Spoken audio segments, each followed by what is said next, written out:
Ladies and gentlemen, welcome to ifactioner.com's video tutorial. तो दोस्तों, हमने बात की थी कंडेंसेशन के ऊपर, जो कि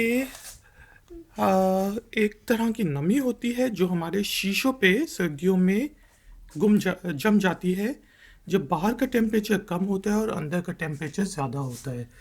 अगर आप देखें तो ये कंडेंसेशन छोटे छोटे ड्रॉप्स होते हैं पानी के, जो कि जब हवा अंदर थोड़ी गर्म होती है और बाहर ठंडी होती है तो डबल ग्लेज शीशों पे खासतौर पे ये जम जाते हैं। और इसी कंडेंसेशन की वजह से आपके जो क्या कहते हैं, आपके गाड़ी के अंदर भी फॉग जम जाती है। तो हमने कुछ प्रोडक्ट्स यूज़ किए थे इस कंडेंसेशन को हटाने के लिए। हमने अपनी खिड़की को 8 हिस्सों में डिवाइड किया था और अब हम देखते हैं कि उनके रिजल्ट्स 48 आवर्स बाद क्या हैं। हमने जो एंटी कंडेंसेशन स्प्रे यूज़ किया था उसका रिज़ल्ट जी ये है। आप देखें कि कोई ख़ास फ़र्क नहीं है और इसका मसला मुझे ये लगता है कि वैसे तो बहुत इफ़ेक्टिव होता है, लेकिन मैंने जो था ये शायद expired anti condensation spray use कर लिया था। दूसरे नंबर पे हमने एंटी रस्ट स्प्रे यूज़ किया था और अगर आप इन दोनों को कंपेयर करें, एंटी रस्ट स्प्रे, इन तमाम प्रोडक्ट्स के लिंक्स मैं नीचे डिस्क्रिप्शन में दे दूंगा। अगर आपने ऑनलाइन लेना हो तो आप ऑर्डर कर सकते हैं। तो उसका रिज़ल्ट जो है एंटी कंडेंसेशन स्प्रे से बेहतर है, लेकिन उसमें देखें कुछ कुछ धारियां आ रही हैं और हमने नोट किया था कि इससे थोड़ी सी विजिबिलिटी का मसला हो जाता है। तीसरे नंबर पे हमने यूज़ किया था जी शेविंग क्रीम, शेविंग जेल। और आप देखें, कंपेयर करें तो शेविंग जेल जो है वो एंटी कंडेंसेशन से और एंटी जो रेस्ट है उससे बेहतर उसने रिजल्ट दिए हैं। पानी तो जमना ही था 48 आवर्स के बाद, कंडेंसेशन तो होनी थी, लेकिन विजिबिलिटी काफ़ी बेहतर है।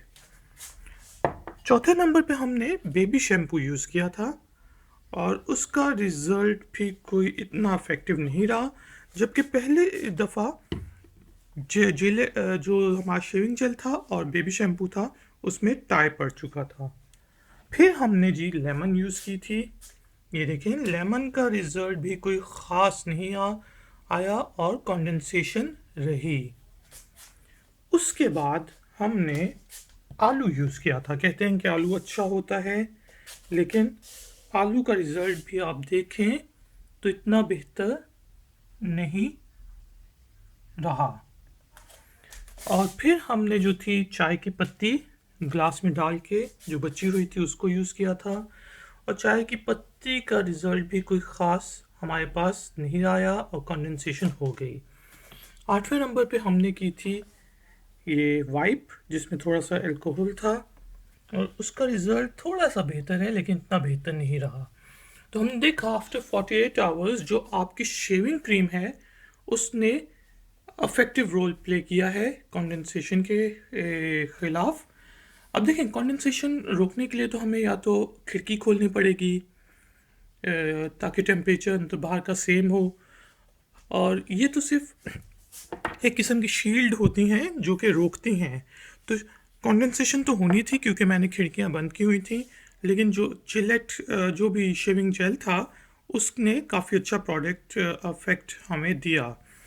एक और चीज़ जो मैंने यूज़ नहीं की थी और जो अब हम नेक्स्ट एक्सपेरिमेंट में यूज़ करेंगे वो है आपकी टूथपेस्ट। टूथपेस्ट बहुत अच्छा रिज़ल्ट देती है, शेविंग क्रीम के जितना रिज़ल्ट देती है। तो अगर आपने गाड़ियों के अंदर कंडेंसेशन को ख़त्म करना है, घरों के अंदर कंडेंसेशन को कम करना है, तो फिर आप टूथपेस्ट को भी यूज़ कर सकते हैं शेविंग जेल के साथ। और जो एंटी कंडेंसेशन स्प्रे होती है और एंटी कंडेंसेशन ऑयल्स, वो बहुत इफ़ेक्टिव होते हैं, लेकिन मेरे ख्याल से ये पिछले साल का मेरे पास पड़ा हुआ था तो ये गाड़ी में पड़ा रहा और ये एक्सपायर हो गया, इस वजह से इसने वो रिजल्ट्स नहीं दिए जो हम एक्सपेक्ट कर रहे थे। तो लेडीज़ एंड जेंटलमैन, अगर आपने इस वीडियो ट्यूटोरियल का पार्ट 1 देखना है जिसमें हमने ये तमाम के तमाम प्रोडक्ट्स अप्लाई किए थे, तो आप फिर पार्ट 1 देख सकते हैं।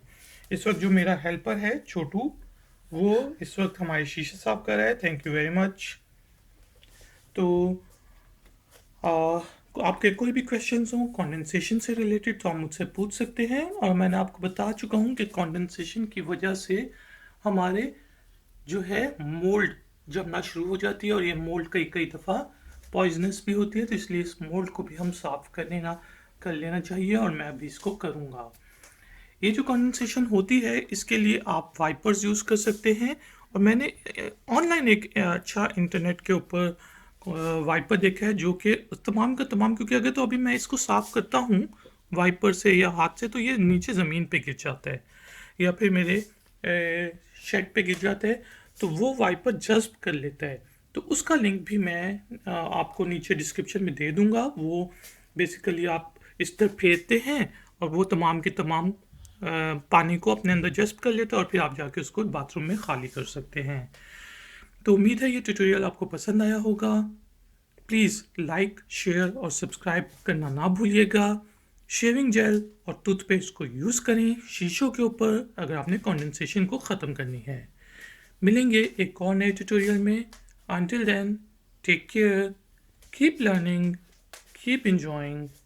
Good day.